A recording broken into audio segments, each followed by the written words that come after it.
Menteri Agama Republik Indonesia Lukman Hakim Saifuddin tiba di Banda Aceh, Kamis 22 Desember 2016. Tiba di Bandara Sultan Iskandar Muda, Menteri Agama langsung menuju Kampung Lok Pu'u Kecamatan Pantai Raja, Kabupaten Pidi Jaya untuk menyerahkan bantuan kepada korban gempa yang terjadi beberapa waktu yang lalu.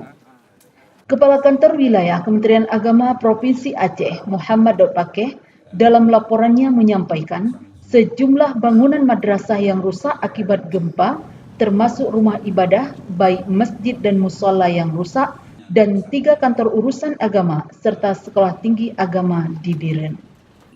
Menurut Kakanwil, kerugian ditaksir untuk lingkungan Kementerian Agama saja mencapai 290 miliar rupiah. Bapak Menteri yang kami hormati, memang sejak terjadi gempa pada tanggal 7 Desember 2016 beberapa waktu yang lalu, masyarakat Pidi Jaya seakan-akan mengalami suatu hal yang sangat luar biasa. Bahkan terasa lebih berat dengan peristiwa tsunami pada tahun 2004 yang dirasakan oleh masyarakat Pidi Jaya. Pada umumnya adalah masyarakat Pidi Jaya yang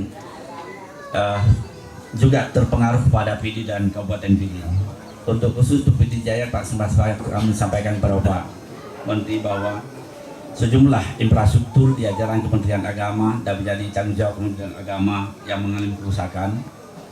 Pertama termasuk Rodatul Asfal, 2 lembaga yang kita kerusakan, Madrasah Ibtidaiyah 29, Madrasah Sanawiyah 8, Madrasah Aliyah 8, Institut Agama Islam 1 di Dayak atau Pondok Pesantren Mudi Musra Samalanga, gedung lantai 4 runtuh.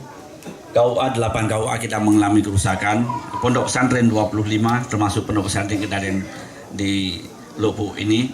Masjid dari yang kami laporkan kepada Bapak Menteri 58 bertambah menjadi 63 Pak, dengan gempa susulan. Yang gempa pertama tidak mengalami kerusakan, gempa susulan juga bertambah rusak Pak.